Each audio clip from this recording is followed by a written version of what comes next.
Hovorili mi, že ne všetko sa dá vyhrať. Ale nikto nevidel, koľko nocí som nespal. Nikto nevidel tú cestu, len výsledok. Pamätám si deň, keď som si povedal, idem za tým bez kratiek, bez známosti, len vlastným menom a snahou. Každý krok má svoju cenu, každá skúška svoj význam, a keď prišla prekážka, nikdy som nehľadal výhovorky.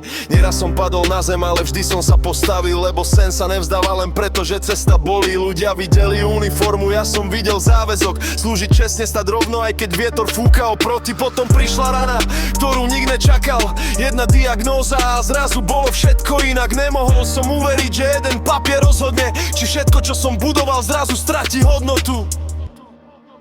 Nevzdal som sa, aj keď sa zve dokočil chrbtom, každá jazva na tele mi pripomína, prečo bojujem. Nie som číslo, nie som spis na stole, som človek, ktorý išiel za svojím snom. Nevzdal som sa, aj keď bolo ticho hlasnejšie než slova, aj keď pochybnosti kričali každé ráno, kým dýcham, stále verím, že pravda raz nájde svoju cestu. Komisia, otázky, pohľady bez emócií, ako by celý môj život vošiel do poriadkov. Nikto nevidel rehabilitácie, bolesť ani odhodlanie, len výsledky vyšetrenia, pečiatky na papieri. Doma som rozmýšľal, čo bude ďalej, či všetko skončí skôr, než sa to poriadne začalo.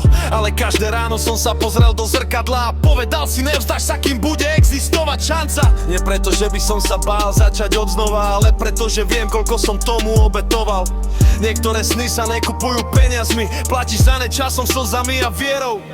Možno nikdy nepochopia, čo som cítil, možno nikdy neuvidia celý príbeh, ale ja ho poznám a to mi nikto nevezme. Nevzdal som sa, aj keď ma život skúšal, každá prehra ma naučila byť silnejší. Ak raz spadnem, znovu stanem, pretože charakter sa nerodí vo víťazstvách. Nevzdal som sa, nikdy neprestanem veriť, že sny patria tým, čo vydržia najdlhšie. Možno moja cesta nebola jednoduchá, ale je moja a idem po nej ďalej. Nech si hovoria, čo chcú, nikto nepozná celý príbeh, kým neprejde mojimi krokmi. A ak ma život ešte raz postaví pred skúšku, bude vedieť, že sa pozerá na človeka, ktorý sa nikdy nevzdal.